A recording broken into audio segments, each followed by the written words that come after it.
del tipo que sean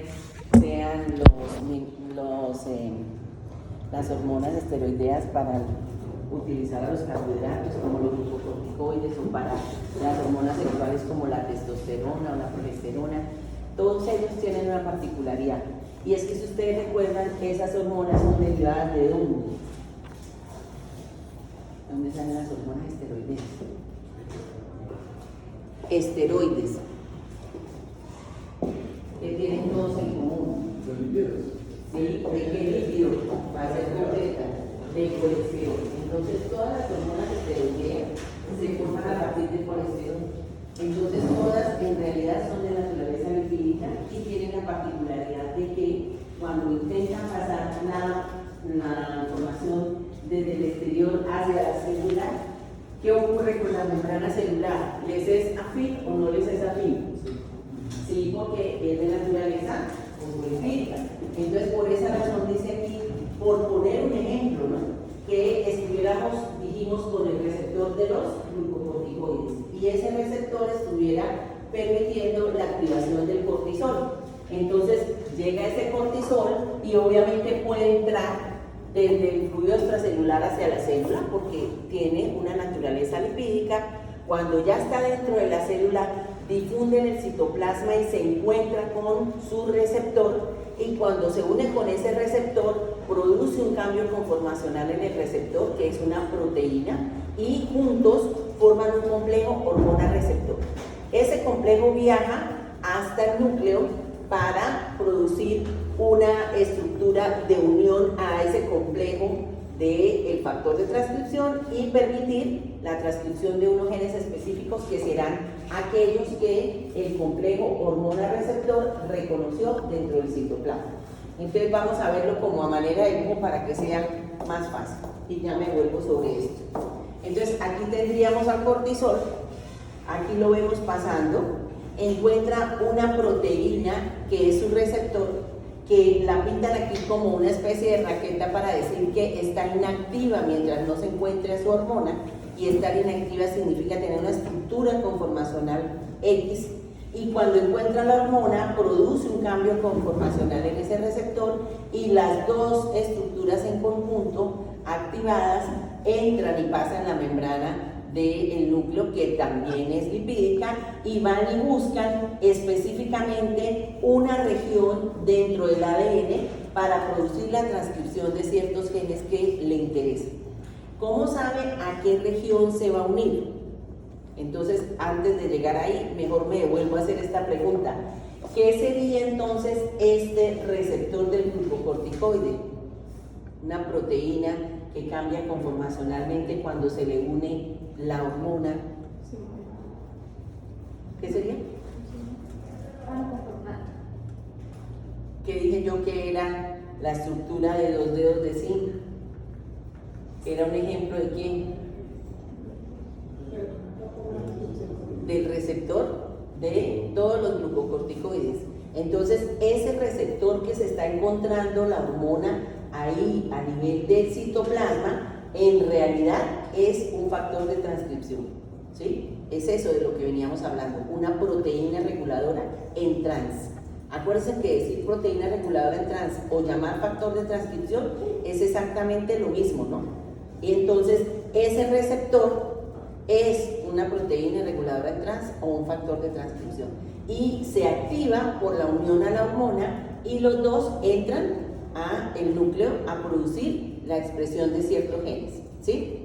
Segunda cosa, si yo dije que esto era una proteína reguladora, en realidad podría definir qué proteína reguladora es. ¿El modelo cuál es?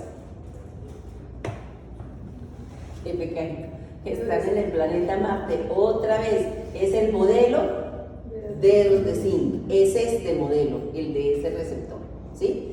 2 unidades de dedos de zinc unidos a través de una cadena que permite unir a los dos, ¿sí? Tercera cosa, estoy diciendo que cuando entran al núcleo, en el núcleo van a producir la activación de ciertos genes. ¿Cómo escogen los genes? Entonces, no es a cualquier gen, porque dijimos que las proteínas reguladoras eran promiscuas. No, dijimos que eran selectivas por los genes. Entonces, si son selectivas por los genes, ¿cómo hacen para saber cuáles genes van a regular? Mírenlo aquí. El factor de transcripción, que ya sabemos que es el factor de transcripción, ¿no? Dijimos que era el complejo hormona-receptor, que se comportaba como un factor de transcripción.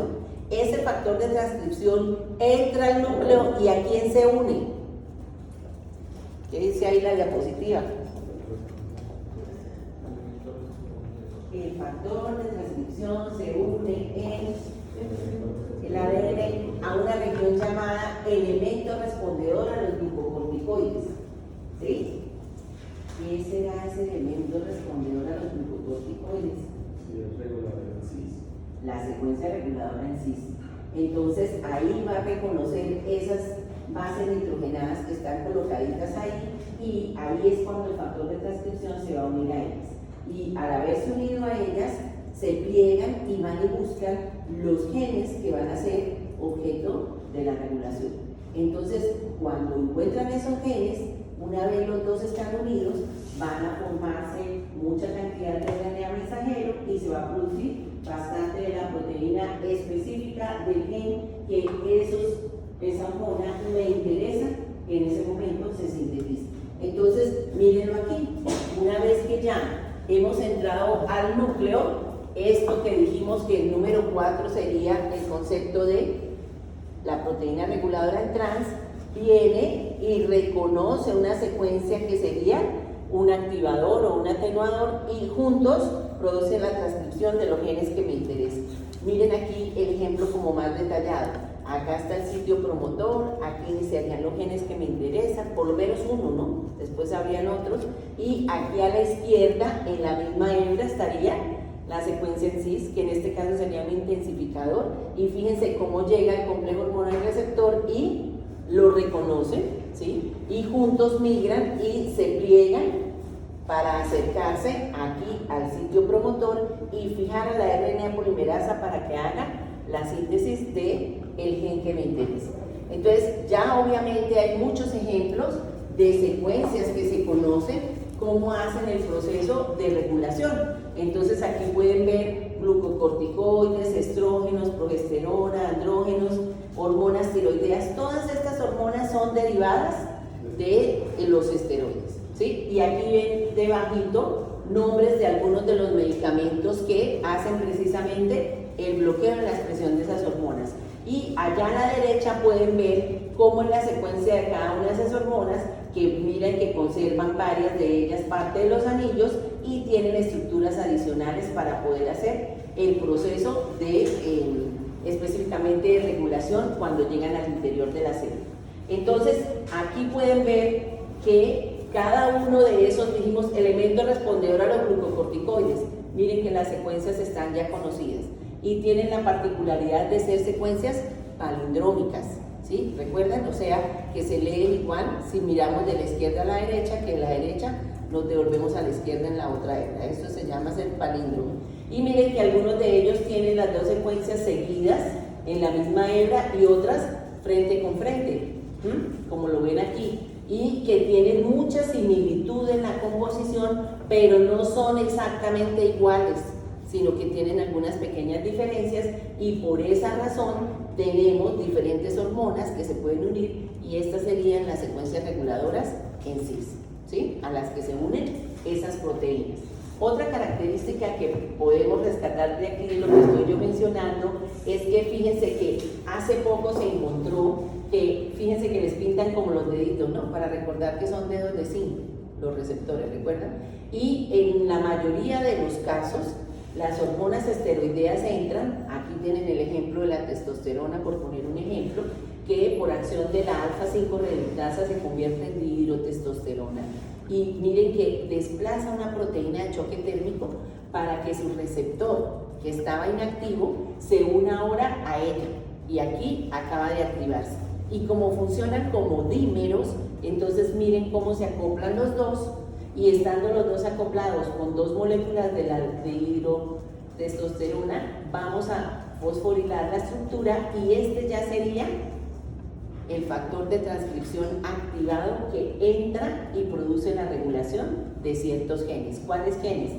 El que produce el antígeno específico de próstata, el que va a generar el crecimiento de las células de la glándula y el que va a permitir la sobrevida de esas células. Y antes de llegar allí, ¿qué ha reconocido en el ADN?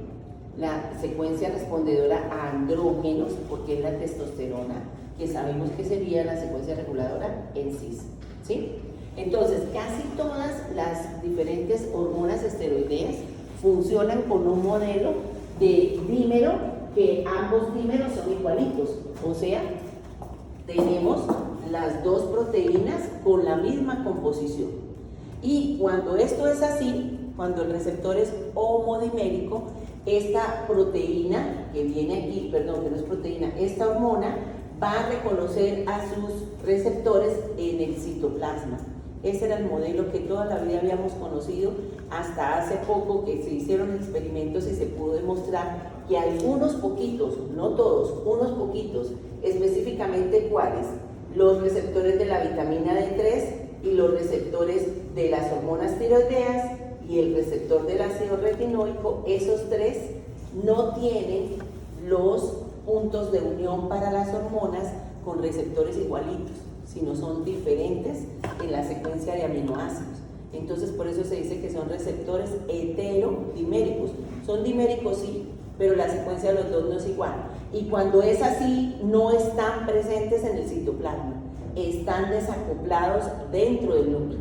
Entonces, esos tres tipos de hormonas pasan derecho, porque no encuentran en el citoplasma su receptor, sino lo van a encontrar dentro del núcleo.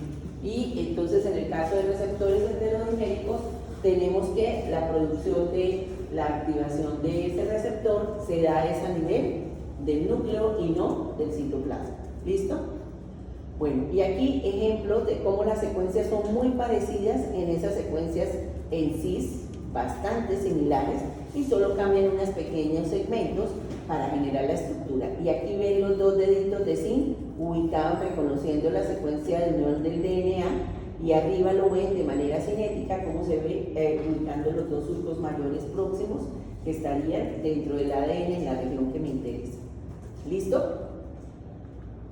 Bueno, entonces ahora vamos a mirar el mecanismo que tal vez más está en este momento siendo estudiado para mirar esa regulación.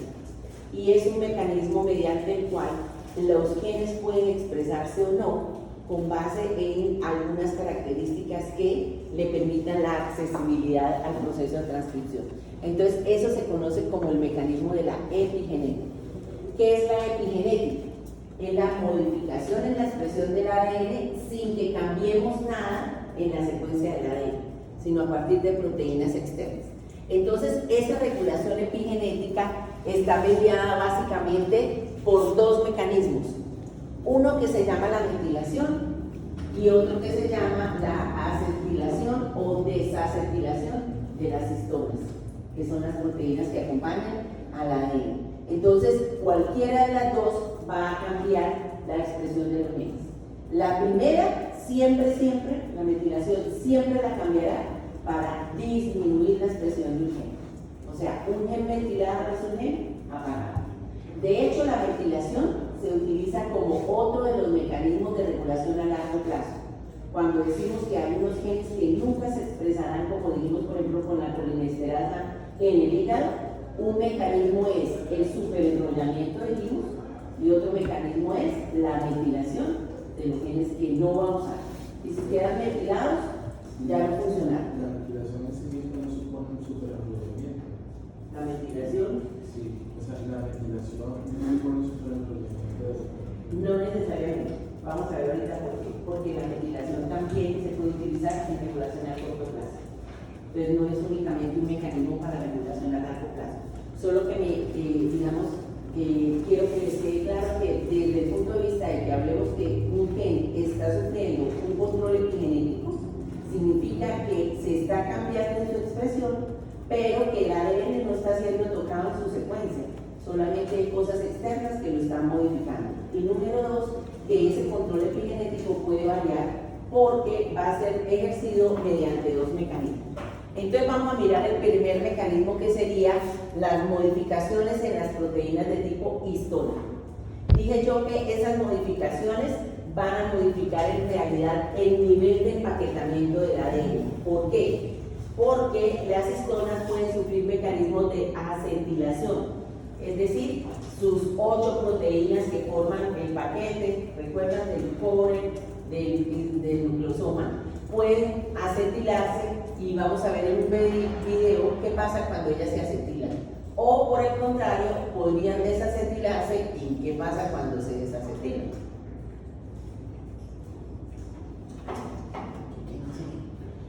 Porque es que aquí está la ubicación.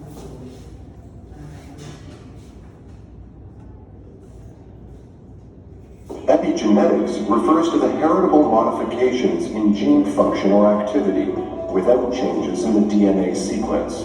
Epigenetic processes are genetic modifications that affect gene regulation by changing the DNA conformation. Epigenetic changes are found in many different cancer cell types. One such change is histone modification that may be caused by overexpression or aberrant recruitment of HDACs. Within the chromosome, DNA is packaged into chromatin. Chromatin consists of DNA, structural histone proteins, and non-histone proteins. Within chromatin, the repeating unit is the nucleosome. Nucleosomes are made up of 146 base pairs of 2 superhelical turns of DNA wrapped around the core of 8 histones. The histones are responsible for maintaining the chromatin's shape and structure. Epigenetic modifications, such as histone acetylation, occur at the amino-terminal tails of the histones that protrude from the nucleosomes. Acetylation of histones is generally acknowledged to play a key role in the regulation of gene expression. Histone acetylation is controlled by the balance in the activity of 2 enzymes, histone acetyltransferase, or HAT, and histone deacetylase, or HDAC. For a gene to be transcribed, it must become physically accessible to transcriptional machinery. Acetylation of histones by HAT causes uncoiling of DNA and an open chromatin structure. This causes genes to become accessible to transcription factors, allowing gene expression to occur and proteins to be made. Conversely, deacetylation of histones by HDAC results in tight coiling of the DNA and a closed chromatin structure. In some cancer cells, there is an overexpression of HDACs, an aberrant recruitment of HDACs, or an underexpression of HATs, resulting in hypoacetylation of histones and therefore a condensed or closed chromatin structure. Entonces fíjense que realmente tenemos una estructura de la cromatina y si las histonas se acetilan, lo que pasa es que cambia la afinidad entre el ADN y esas histonas. No sé si recuerdan que las histonas son proteínas muy ricas en lisina y en arginina, que son 2 aminoácidos bastante básicos. Entonces, como el ADN en general está cargado negativamente y es ácido por los fosfatos, eso hace que la unión sea muy buena y que el nucleosoma sea muy compacto. Pero, ¿qué pasa si yo acetilo las histonas? Entonces, realmente las cargo también de manera negativa y entonces, ¿qué pasa? Se repegue con el ADN, ustedes veían allá cómo se separaba el ADN de las histonas y eso favorece la accesibilidad de la RNA polimerasa y de los factores de transcripción a los genes que me interesa transcribir. Entonces, un mecanismo para favorecer la transcripción sería la acetilación de las histonas porque eso descondensa la cromatina. Ahora, ¿la cromatina se va a quedar descondensada? Por supuesto que no, porque ahí corre el riesgo además que las RNAs la rompan. Entonces rápidamente vuelven a su estructura inicial mediante la acción de las enzimas contrarias, que serían las desacetilasas, que lo que hacen es quitar la acetilación que yo puse momentáneamente y otra vez vuelven los nucleosomas a recogerse y se vuelven nuevamente a condensar. Entonces es un jueguito de abramos o cerremos según la conveniencia, ¿sí? Pero fíjense entonces que la acetilación es un mecanismo para ir a favor de la transcripción de los genes. Mientras que el mecanismo del segundo... Epigenetics refers to the heritable... Ahora sí empezó. El segundo mecanismo, que es el de la metilación, va completamente al contrario del mecanismo anterior. ¿Por qué? Porque la metilación es específicamente, como su nombre lo dice, colocar un grupo metilo, pero se le coloca específicamente a la citosina. y entonces se forman las 5-metilcitocinas porque la posición donde se coloca es en el carbono de la posición número 5. Entonces yo puedo poner ese grupo metilo o lo puedo quitar, ¿sí? Es una cosa que cinéticamente puede pasar. Cuando lo estoy haciendo para ejercer una regulación a largo plazo, lo que queda metilado no se desmetila nunca más, queda así. Ahora, es muy seguro que ese no puede ser el único mecanismo para hacer una regulación completamente negativa. También funciona el superenrollamiento y probablemente otro tipo de cosas que todavía no sabemos cuáles serán, pero esos dos mecanismos se han visto ya implicados completamente en la regulación a largo plazo de los genes que no funcionan. Pero también puede ser un mecanismo momentáneo, que se use o se quite para hacer regulación de algunas regiones en los genes que están activos. O sea, funciona tanto para la regulación a largo plazo como a corto plazo. Miren aquí un ejemplo con algunos genes que se pueden regular. Entonces, ahí está toda la secuencia del gen. Tengo 3 genes distintos, el que codifica para la hidrofolato reductasa, el de la hiposantin guanin fosforribosiltransferasa y el de la tiroxina. Y miren que las barritas negras hablan de los puntos donde se ejerce la unión de ese grupo metilo a las bases. Obvio, si solo vamos a metilar a las citocinas, no se puede metilar todas las regiones del gen. Me tengo que circunscribir a los puntos dentro de la secuencia del gen donde hayan citocinas. Y entonces por eso aquí les muestro a la izquierda el modelo que si tenemos 2 Cs y 2 Gs, o al contrario, 2 Cs y 2 Gs, o sea, 2 secuencias palindrómicas, vamos a metilar las citocinas. Aquí otra secuencia GC, o sea, ahora alternado, no seguidas, y metilamos las citocinas. Mientras ellas estén metiladas, y miren, principalmente en dónde, en lo que más me interesa a mí, el promotor, que es el que está en rojito. Si el promotor está metilado, ya no en la secuencia del promotor que reconoce la RNA polimerasa.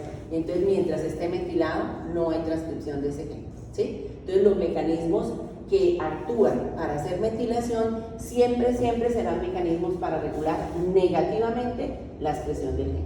Bueno, pues estos dos, como pueden funcionar o pueden quitarse y el ADN es el mismo, no ha cambiado, por eso se conocen como mecanismos epigenéticos y están siendo súper estudiados porque estos son los que están respondiendo a cosas diferenciales que no tienen explicación desde la genética. Un ejemplo, 2 hermanos gemelos que tienen condiciones ambientales distintas, el uno desarrolla una diabetes y el otro no, ¿sí? ¿Por qué si tienen la misma genética? Porque los mecanismos de epigenética de las 2 personas son diferentes.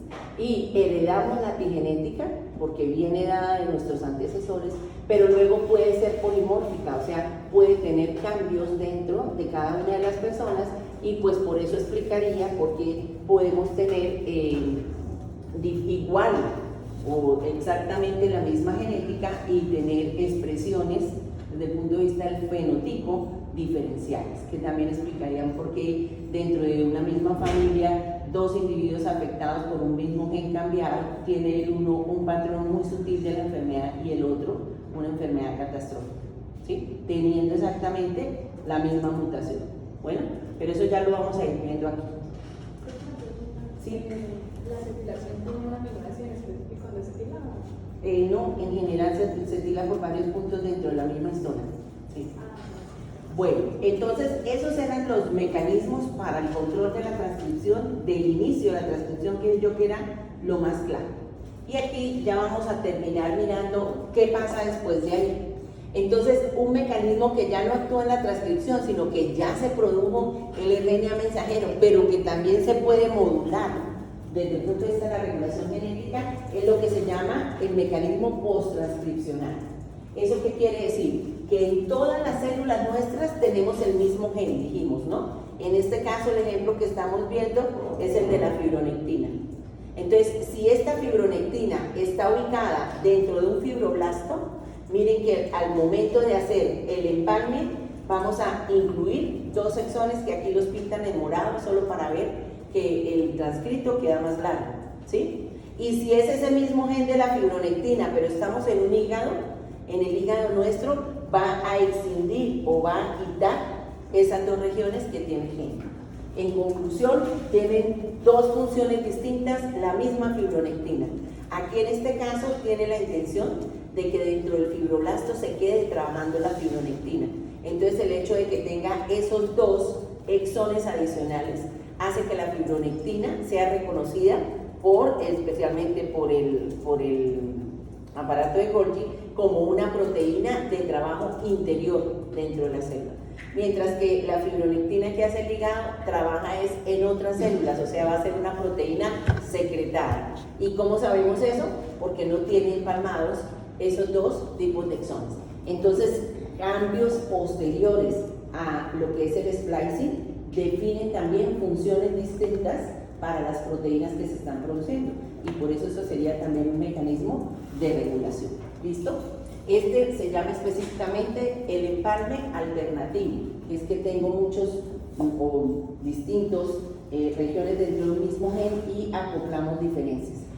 Ese mismo ejemplo de empalme alternativo es lo que ocurre con respecto a la inmunoglobulina M, que no sé si recuerdan que es la inmunoglobulina de la primoinfección y que tiene una característica cuando se produce en nuestros organismos, como saben desde el punto de vista morfológico,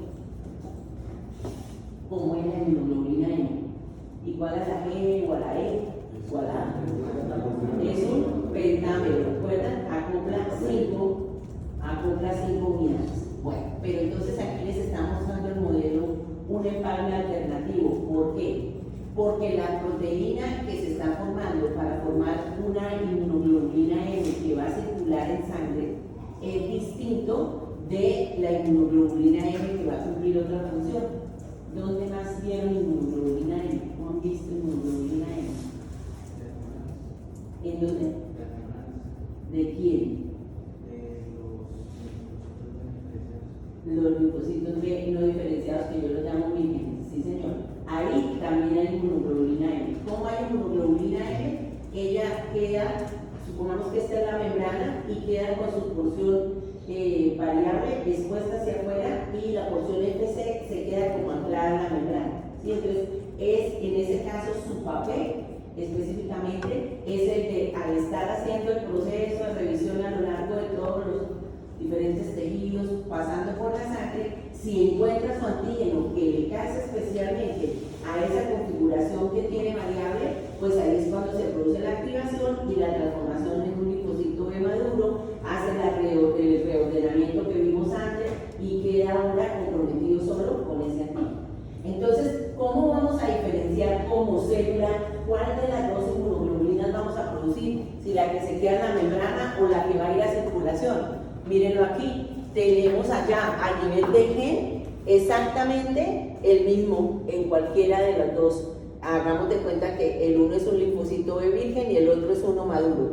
Entonces, ¿qué es lo que cambia? El último exón que empalma. En el caso de que nosotros vayamos a producir el RNA mensajero para formar el anticuerpo, empalma el exón F como último exón y extiende y no coge el G. Eso hace que el RNA mensajero quede más cortico que en el caso de la versión que se va a quedar anclada dentro de la célula.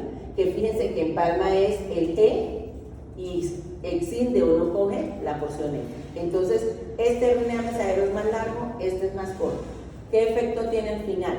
Que cuando produce un RNA mensajero más largo, en realidad la porción FC de esa inmunoglobulina M queda más larga. Y cuando intenta salir para ir a formar el pentámero, se queda anclada a la membrana, o sea, se queda como atrapada, y ese es entonces el anticuerpo tipo inmunoglobulina M que queda en la membrana del linfocito B, que todavía no ha madurado.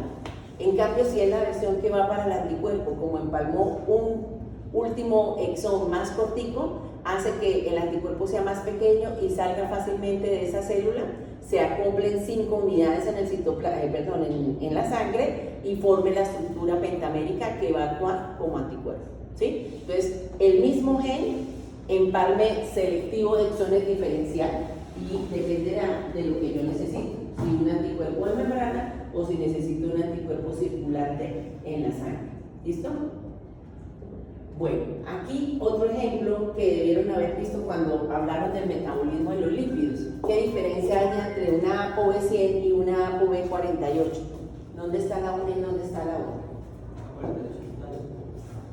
La V48, ¿dónde? 48. ¿En las? ¿En qué tipo? Primero, ¿cuál de las dos pesaría más? La 100, ¿no? Porque tiene 100 aminoácidos, a eso hace referencia el 100. Y esta tiene 48 aminoácidos. ¿Pero esta dónde está? Sí, señor, haciendo parte de los kilomicrones. ¿Y esta? En la LDL. Sí, señora. Entonces, ¿dónde se forman los kilomicrones y dónde se forman las LDLs? Sí. Bueno, ¿todos de acuerdo?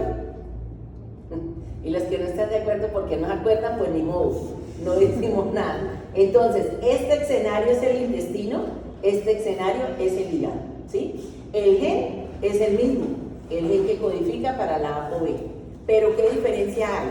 Que cuando se produce el transcrito primario y estamos en el intestino, miren que en la posición 48, cuando vamos a poner el aminoácido 48, hay esta tripleta CAA. Y resulta que esta tripleta CAA, por acción en el intestino de las bacterias, se oxida. Y al oxidarse se convierte la C en U.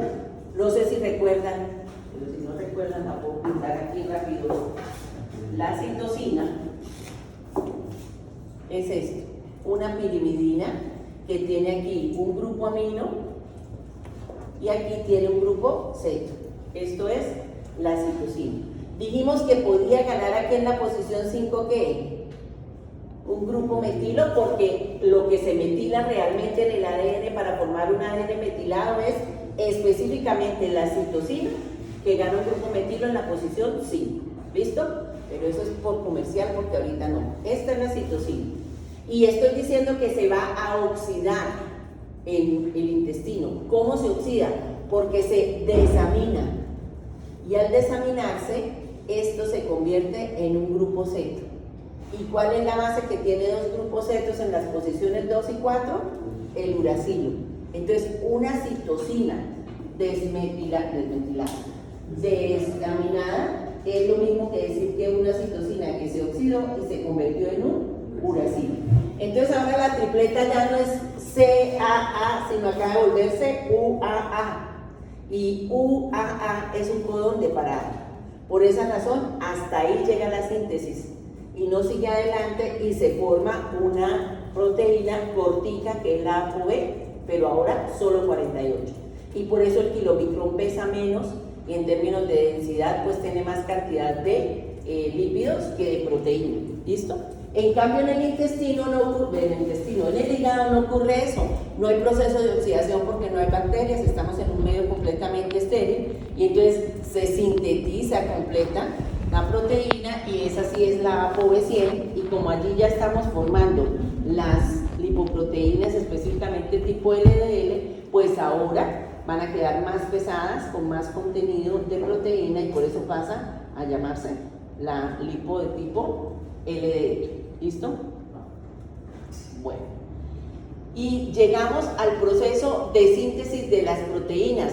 Todavía siguen mecanismos de regulación. ¿Por qué? Porque es que pueden haber eventos que estaban ocurriendo que yo de manera rápida necesite cambiar. Estamos hablando de que, por ejemplo, una pérdida masiva de sangre, estamos hablando de una intoxicación y necesito citocromos evitando la intoxicación para que no muera la célula porque efectivamente hubo un paro completo. Entonces, cuando hay eventos catastróficos que el medio ambiente me pone a mí a tener que hacer algo rápido, pues esta es una de las opciones.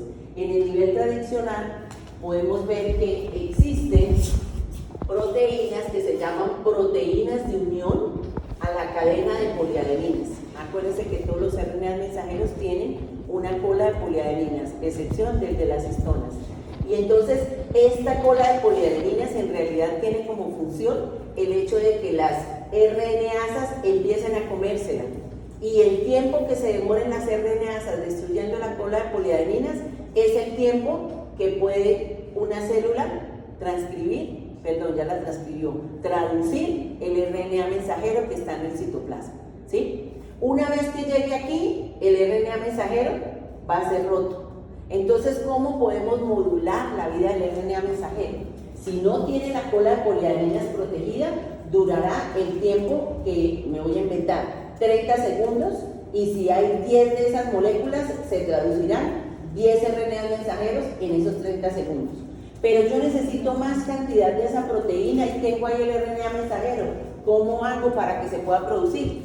Pues acoplo las proteínas, que serían proteínas reguladoras, que vienen y se acoplan a la cola y la tapan.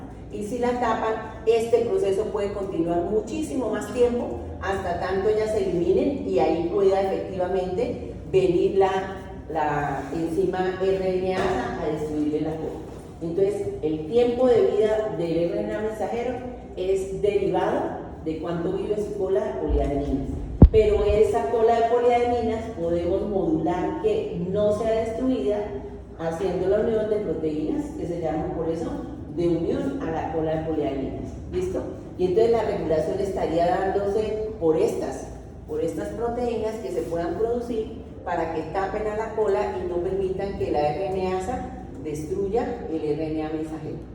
Si no hay esa cola, pues sí, el RNA se va a acabar pues mucho más rápido, ¿no? Y aquí también ven un ejemplo de cómo específicamente yo puedo modular, en este caso sería la producción de la ferritina.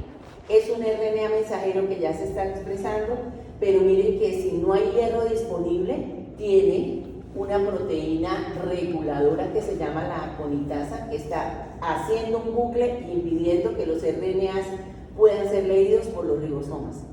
Cuando hay mucho hierro, por el contrario, necesitamos que se produzca ferritina para que podamos irlo a guardar y a depositar en el citoplasma. Entonces miren que el hierro funciona como un ligando que hace cambiar conformacionalmente a la proteína reguladora y la suelta para que este bucle se estire y cuando se estire pueda pasar de largo los ribosomas y hacer la síntesis. Entonces, ¿por qué aquí no queremos que haya síntesis? Porque si no hay hierro disponible, ¿para qué quiero sintetizar ferritina? Porque aquí sí quiero, en cambio, que se sintetice, porque hay hierro libre y yo necesito llevarlo a guardar en los depósitos de ferritina. Ahora, ¿con cualquier gen tendríamos presente ese RNA mensajero producido que no se va a utilizar? No. Esto lo que está realizando es una cinética de una posibilidad de pérdida de sangre. O sea, el proceso estaba dándose normalmente y hubo que suspenderlo porque no tenemos hierro para guardar. Fue una situación de emergencia. Si no, pues no hubiéramos llegado hasta allá tan lejos. Sencillamente no se hubiera dado la transcripción del gen. ¿Sí? Bueno, y esto nada más tiene la intención de mostrarles dos cositas que ustedes pueden repasar por su cuenta. No sé si los vieron en morfología, pero es que ya está muy claro cuáles son las tres vías desde el punto de vista de la activación de la señal que más trabajan en la regulación a largo plazo que se da durante la embriogénesis.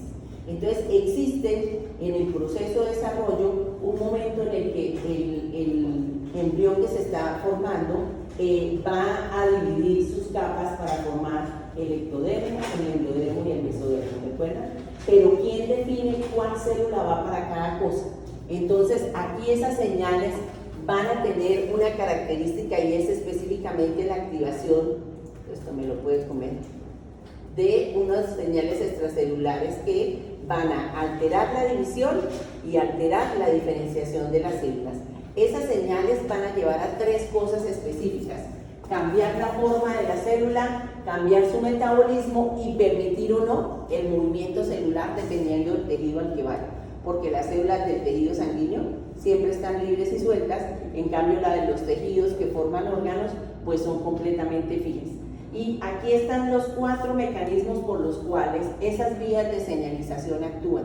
¿Cuál es el que más está activado, el que funciona durante esta regulación a largo plazo? El tercero, que es el de la disociación de una subunidad proteica. Es decir, se van a activar unas vías que rompen y destruyen la proteína reguladora. Entonces, esa proteína reguladora se destruye por un mecanismo que me cuesta trabajo pronunciar, de la ubiquitina, no creo que es así, pero de la ubiquitina que hace la ubiquitinación. Entonces, esa ubiquitinación, si ustedes recuerdan, es marcar a una proteína para que se sepa que se va a destruir. ¿Y qué pasará si la proteína reguladora se destruye? No tengo mecanismo de devolverme, porque la proteína, una vez destruida, significa que esa acción de esa proteína reguladora no va a funcionar más. Y por eso es que ese es un mecanismo de regulación a largo plazo, porque las vías de señalización que hayan destruido en las células iniciales, que van a coger cada una de las líneas, haya escogido cuáles son las que quedan y cuáles no, las otras las destruye, y al destruirlas por mecanismo de acción de la ubiquitina, entonces van a ser destruidas. Entonces son estas tres que tenemos a la derecha. Estas dos son por mecanismo de la ubiquitinización, que son la vía de los receptores Hedgehog y los receptores Wnt, esas dos. Y la tercera vía que funciona a largo plazo es la de los receptores Notch, que fíjense que actúa relacionando células que están próximas entre sí, o sea, definen ese concepto de cuáles van a quedar en un mismo tejido y cuáles no, o de lo que llamaríamos cuál es el margen de acción de las células activadas para un determinado tejido. Y cuando esas señales varían es cuando tenemos problemas. Entonces yo les voy a poner la charla para que la puedan revisar allí, pero les agradezco que la miren ustedes con más detallito para que puedan ahorita ir a trabajar. Aquí solo les quiero mostrar esto.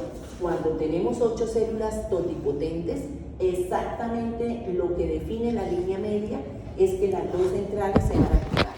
Una se va a activar para producir receptores y la otra para producir señal Hedgehog. Y esta actúa sobre la de la izquierda y la Wnt actúa sobre la derecha. De tal manera que entre las dos definen cuál va a ser el segmento anterior y desde dónde arranca el segmento posterior. Si esto no se hace correctamente, todo lo que va de ahí para adelante tiene error, ¿sí? Entonces es por activación selectiva de ciertas células que definen los contornos y que además hacen un proceso de regulación en mecanismo de feedback, como lo ven ustedes allá. Entonces, una vez que se ha definido eso, entonces aquí tienen la vía Wnt, que básicamente lo que les quiero mostrar es que cuando está desacoplada, los receptores están separados y esta que sería la proteína que al final es objeto de la acción de otras que la ubiquitinan, entonces fíjense que está fosforilada y unida a otras, o sea está inactiva, ¿sí? Y cuando se producen las moléculas Wnt, se asocian los dos receptores y se cambia la señal para que se separen estas proteínas que la tenían regulada negativamente, se desfosforile y pueda entrar al interior a producir la activación de los genes que a mí me interesan. ¿Qué pasa cuando tenemos esta situación en la regulación a largo plazo? Esta beta-cadenina se rompe y al romperse ya no tenemos posibilidad de que así llegara al receptor a intentar activarla, ya no es beta-catenina para producir ese proceso, ¿sí? Y de una manera similar a cuando con otros principios funciona la vía Hedgehog, porque también es de unión a ubiquitina y de daño, como se llama, dijimos en el mecanismo, de específicamente ruptura proteica, porque eso es lo que ocurre. Aquí lo pueden ver. Aquí la proteína reguladora se llama cubitus interruptus. Y fíjense que cuando está unida a estas otras dos, se rompe y forma dos segmentos partidos. Si está partida, hace un proceso de regulación negativa sobre los genes a regular. Pero si llega la molécula Hedgehog, que miren que la pintan como dentro de una celulita porque así es en la realidad, el Hedgehog está más encargado de definir cuáles son las células que por cercanía se activan para un mismo tejido, y entonces le pasa la señal a la vecina, y entonces estos dos que estaban uno inhibiendo al otro lo inactivan para que ésta pueda activarse y venga y suelte a cubitus interruptus de los otros dos, no se degrade por clivaje y pueda entrar y hacer activación de los genes, ¿sí? Entonces, dependiendo de si están activos o no, el concepto de estar inactivo significa romper la proteína, clivarla por mecanismo de unión a la ubiquitina, que no es a la ubiquitina sino a proteínas que actúan uniendo a esa proteína para ser reconocidas y llevarlas hasta los lisosomas, que es donde se terminan destruyendo. Bueno, y aquí cuando esas vías fallan, entonces por ejemplo aquí hay ciclopia porque realmente no se hizo la división de la línea media de manera correcta y obviamente entonces los dos ojos no se lograron separar. Aquí lo mismo cuando tenemos el concepto que vamos a ver en muchas patologías ahora génicas de la braquidactilia y de las polidactilias. En realidad lo que hubo fue una mala activación de las vías Wnt y de las vías Hetero, ¿sí? Y mencioné que por el contrario, en el caso del receptor Notch, como está activando célula con células vecinas, fíjense que cuando la activa y los dos se reconocen, hay un clivaje de la porción interna y esa es la que llega hasta el núcleo para activar los genes.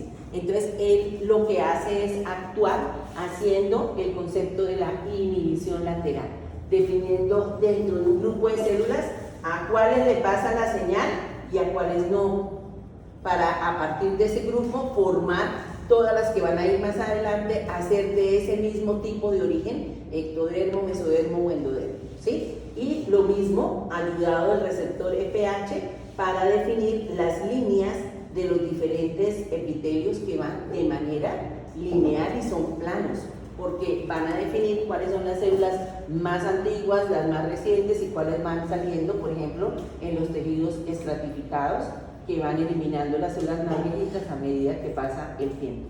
Bueno, entonces ahí los ven actuando a cada uno de ellos, mostrando cómo son los procesos para que pueda ver uno que cuando ellos fallan, pues tenemos al final esos fenotipos diferentes en los individuos. ¿Listo?